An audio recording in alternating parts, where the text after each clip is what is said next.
As an SEO, there's no way around those monthly marketing dashboards. The question now is, which metrics do you show when you're reporting to clients? Because let's face it, metrics you show are going to express different things about your campaigns. So the question is, what comes first, what's second, what's third?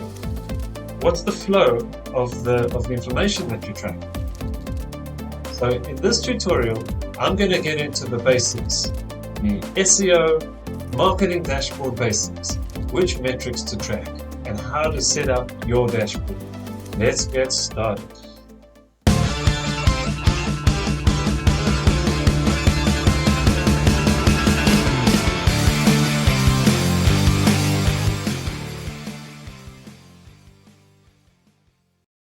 Hi, I'm Darren Mordecai with Rank Ranger. Rank Ranger is an all-in-one SEO software that's going to help you scale your business with data and analytics. Have you ever had a client that just focuses on the wrong thing? Because I had that experience once. Super frustrating, right?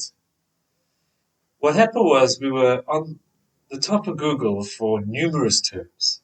The problem was none of those terms would bring us any revenue. It was all head terms. A lot of traffic, no revenue. Frustrating, right?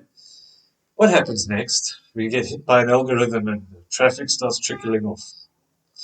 So we had a meeting with the client, and the client was like, "Get me to the top of page 1." I'm like, okay, but shouldn't we focus on terms that are going to bring you revenue rather than these terms? And his answer was, "Get me to the top of page 1 or you're fired." So what exactly went wrong here? So it's very simple, as far as I'm concerned. Let's think about this. If I look back in hindsight and I understand what went wrong, it was really one thing. We used to report to the client literally once a week. I don't know why so many times, but that's what we used to do. And all we would show him was rankings based on keywords that he had picked out. Now, this is exactly the problem. What we should have been doing is doing a proper organic report showing, first up, revenue, and then showing how the rankings influence revenue, because let's face it, what's the function of your business? It's to produce revenue. So when the algorithm hit us, we were kind of stuck because we had to re-educate the client. The problem was we had trained him to think SEO equals rankings, and high rankings, good, low rankings, bad. So I was in the middle of a crisis trying to talk him off the bridge and say, 1 second, but we should be focusing on different keywords. Let's rethink our SEO strategy. It was already too late for that because he saw rankings going down and that was it. There was no room in his mind for anything else. So what I'm going to show you is which reports that I would suggest that you put into your SEO reports. What do you need? Which specific metrics? And how should you lay it out? And that's what this tutorial is all about. Now, in this tutorial, I will be using the Rank Ranger integration because Rank Ranger has a pretty awesome integrated marketing dashboard software. And what we've done here, Rank Ranger does, is it integrates Google Analytics data, Search Console data, all the different data, and you can really correlate absolutely everything and put it into one place. So I'm going to show you a report created in Rank Ranger. However, if you can use a different software, whatever, you can still get from this tutorial. I'm just going to show it to you in Rank Ranger. Okay, and let's get on with it. Okay, so here we are in the Rank Ranger SEO dashboard. This is just an example dashboard. Okay, so let's take a look at the way this is set up. So, as you can see, we've got our top level metrics over here. So, for instance, we've got sessions data, we've got revenue, transactions, and the e-commerce conversion rate. Now, this could be different on your site or your client's site. This doesn't have to be set up this way.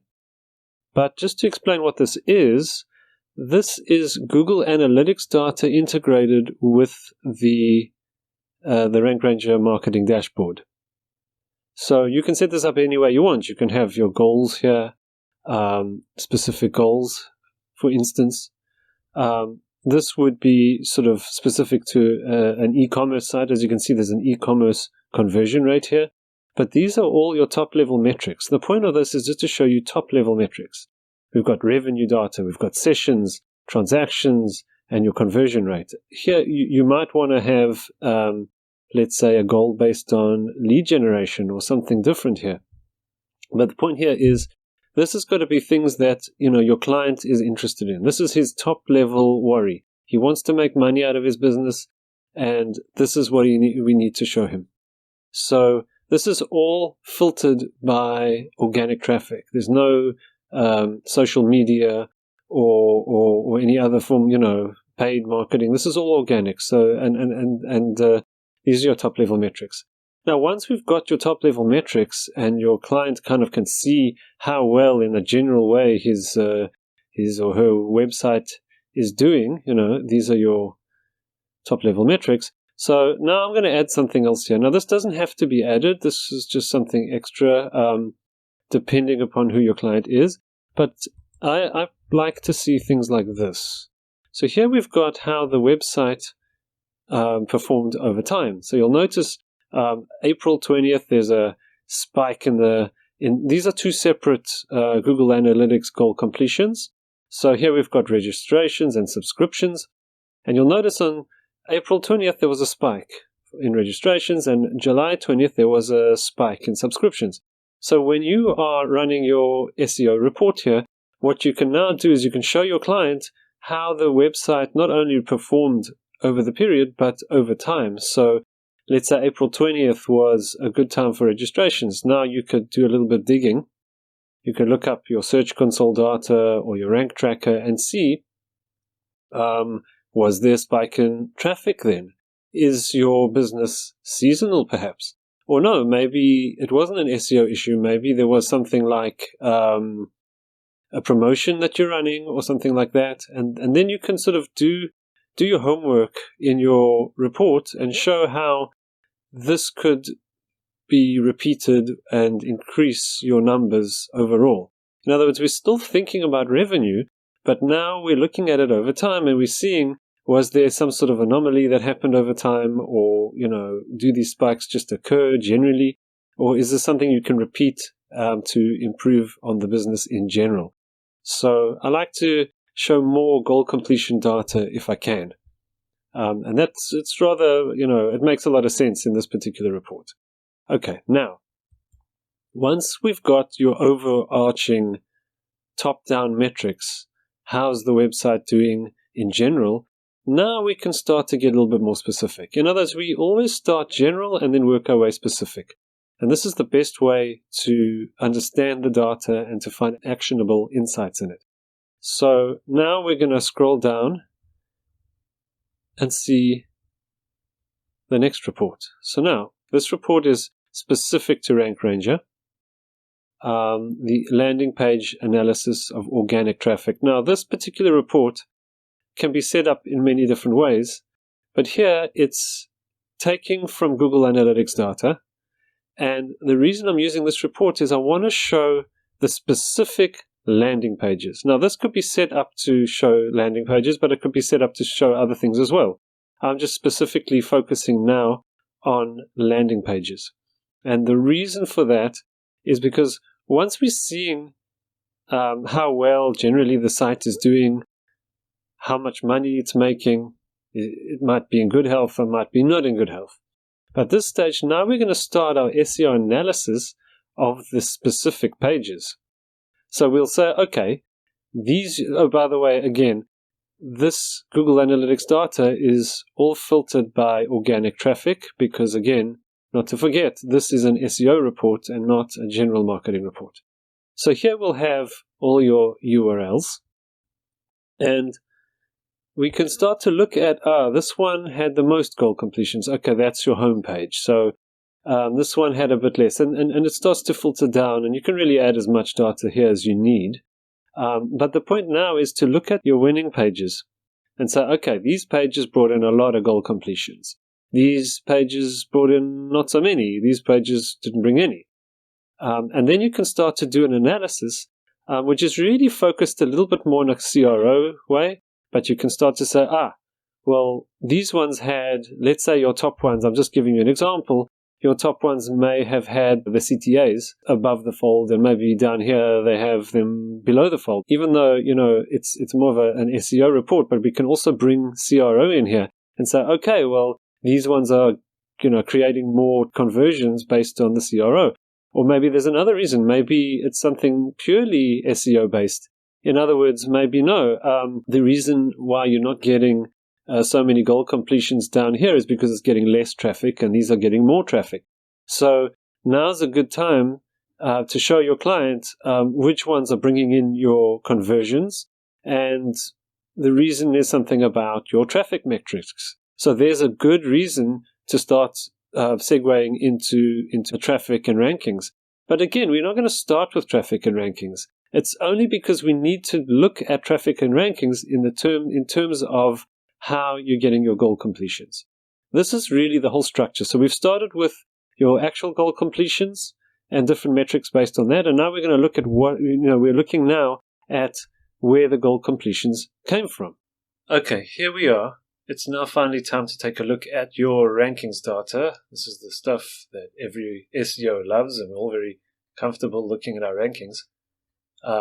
But as I've said before, you've given your client a lot of context. You know your revenue data, generally how well your client's site is doing.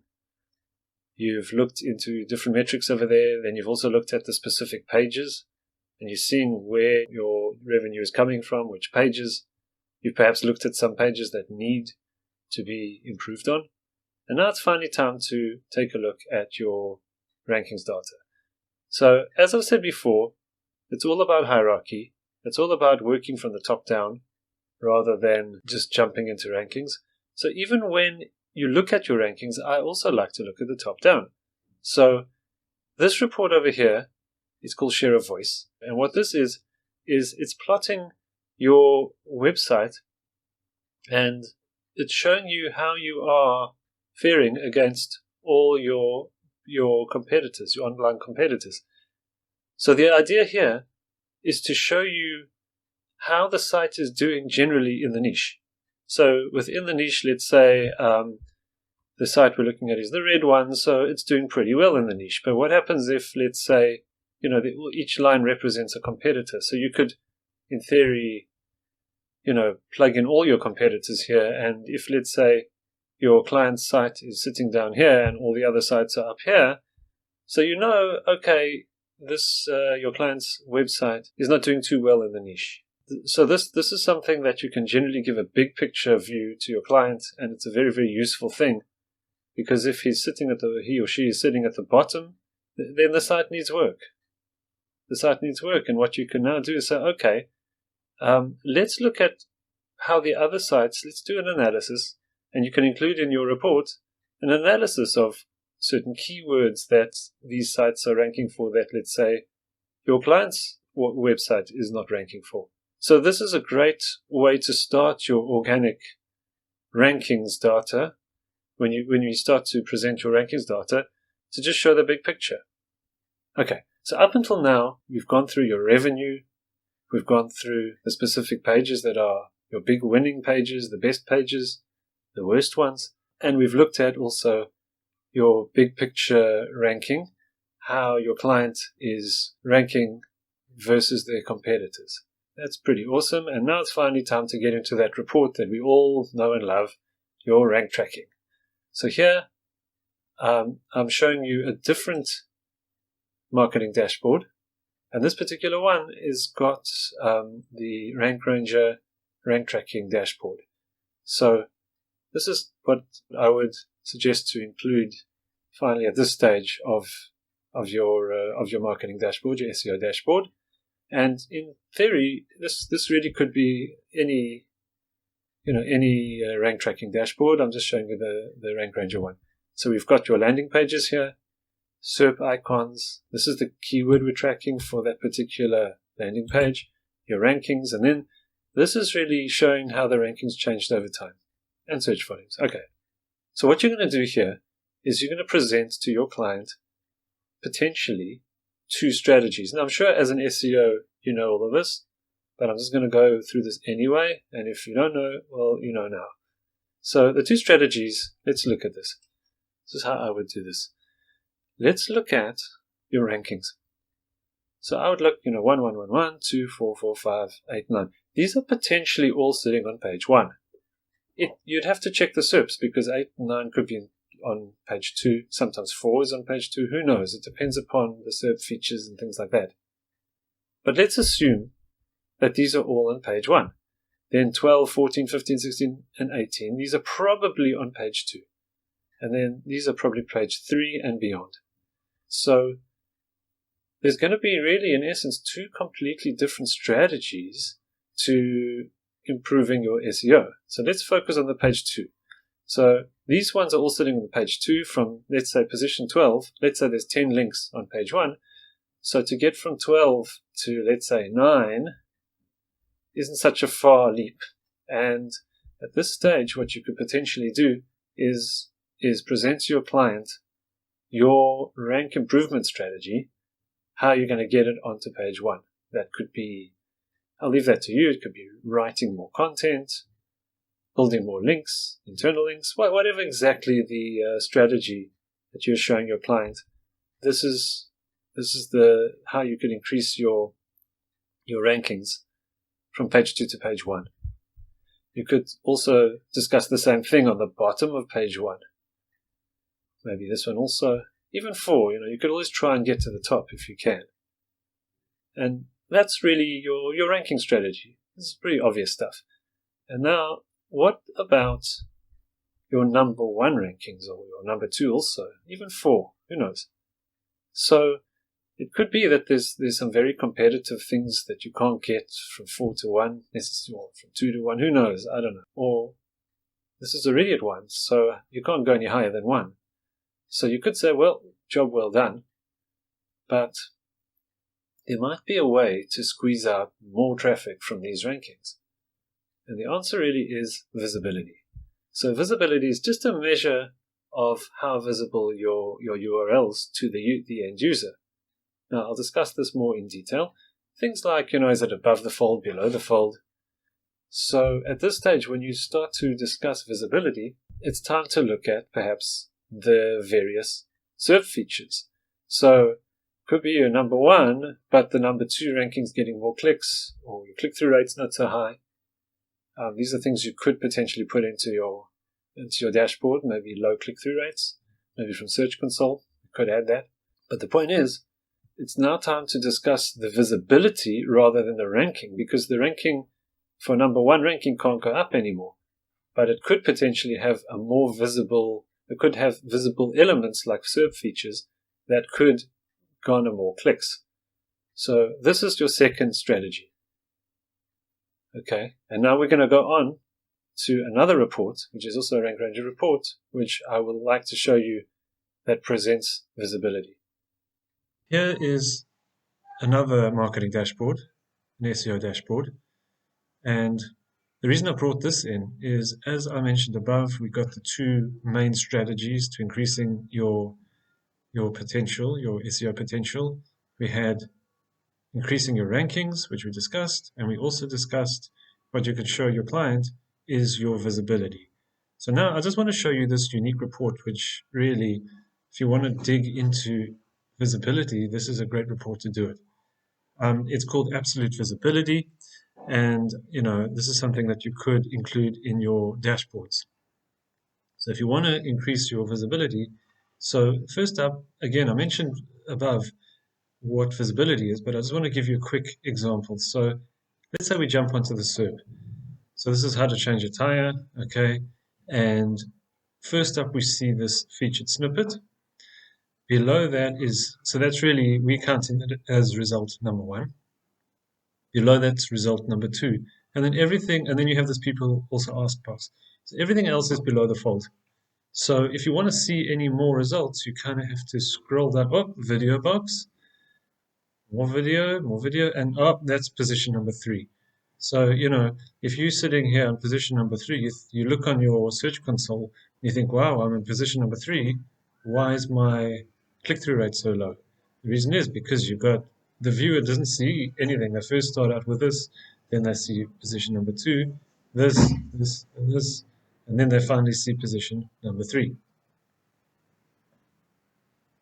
So in order to increase your visibility in a situation like this, perhaps winning the featured snippet would be a great position, like a great strategy. Or you could go up the rankings to position number 2 to get past this whole video box scenario here. Wow, it's a very interesting looking video box. So let's go to the report. So you'd kind of include this thing in your marketing dashboard. This is as you can see, it's a live report. As I scroll over it, you see everything moving around there. Now, let me explain what this absolute visibility metric is all about very briefly. So what it does is it measures the position of your URL according to pixel. And the reason it does that is it's trying to figure out if you're above the fold or below the fold. As you can see, above the fold, and we scroll, everything underneath here is below the fold. So obviously you want to be above the fold. That's where you're going to get most of your clicks. So this is a visibility score based on your above the fold, below the fold rankings, as well as other SERP features. So it kind of aggregates all this together because you've got the SERP features as well as the above and below the fold. So for instance, this SERP feature is taking visibility away from anything below it because, well, let's face it, you're going to see the SERP feature first. Or sometimes the SERP feature is very visually appealing. You're going to click much more readily on this kind of thing. So absolute visibility takes all of this into account. And so what you can show your client is, okay, let's start working on our visibility of the URLs that are, let's say, on page 1. So let's dive in here very quickly. I'm just going to give a very brief overview. Underneath here shows pretty much everything that the graph is showing. So you've got your top stories, your local pack, related questions, ads, weighted rank, absolute visibility metric, and above the fold results. So let's just focus on the absolute visibility and above the fold for a second. So you could tell your client, your absolute visibility is this red line and it's bouncing up and down here. Notice something interesting. The above the fold results is this green line here. And you'll see that they pretty much go together. As you go above the fold, you have more above the fold rankings, the visibility goes up. As the above the fold rankings go down, the visibility goes down. So you see from this graph, the first step in increasing your CTRs is to get your URLs above the fold. That's very clear. Now, what we could then do is move down here and take a quick look. The absolute visibility metric, which is this red line, is also being shown in the graph here. So this is the absolute visibility metric. Now, it is a number out of 10. So this is ranking position 1. However, its absolute visibility is 6. Now, that's because we could have a scenario here where even if something's above, is sitting on number 1, you have all these other things going on in the SERP that could take away from its absolute visibility. So again, this would be, we could actually increase our click-through rates and things like that, and clicks and all this, based on increasing this visibility metric. And therefore, you could then do a little bit of digging, and in your report, you could show all of that. So here, this absolute visibility is quite high, 8.57. It's ranking position 1. Here also, it's ATF means above the fold. So this is above the fold, this is above the fold, this one is not above the fold. And you'll see your absolute visibility is much lower, 5.97. This one's below the fold, 5.26. This one, we're in position 8, which is, traditionally on page 1, and yet your absolute visibility score is 0.79, perhaps because there are many, many SERP features on that SERP, and so being position 8 is very low down the fold. Who knows? It's maybe even page 3, or maybe it's somewhere in the bottom page 2. The point here is, and it just keeps going down, and the visibility just goes down to 0. So this is something that you can potentially add into your reports, and there's just a little bit more data, a little bit more granular data to show your client not just rankings, not just the fact that there are SERP features, but a much more sophisticated way. And so this report's great because you can see your visibility at scale and say, okay, maybe we need to focus more on visibility rather than rankings. Or you could split it 50-50 or whatever. So that's another report that I would recommend adding into your reports. Okay, so we made it to the end of the tutorial. Hope you enjoyed it. Give us a thumbs up, a like, subscribe to the channel. Okay, let's have a quick sum up. Now, we said that there's basically, in terms of your structure of your SEO marketing dashboards, we're going to do it in 3 stages. Stage 1, focus on your revenue. Once you've got that clear, stage 2, focus on which pages are bringing you the most revenue based on your goal completions, Google Analytics goal completions. Once you've got that super clear, and you know now what to double down on and what to stop doing. So now, step 3, we can finally look at your rankings. And we said your rankings are going to be in the context of everything we said before. So your rankings are based on those pages you saw were high performers. We have the 2 strategies. Strategy number 1 is work on your low-hanging fruit rankings specifically. Strategy number 2 is focus on, if we're relevant, your visibility. I hope you enjoyed the tutorial, and I'll see you in the next one.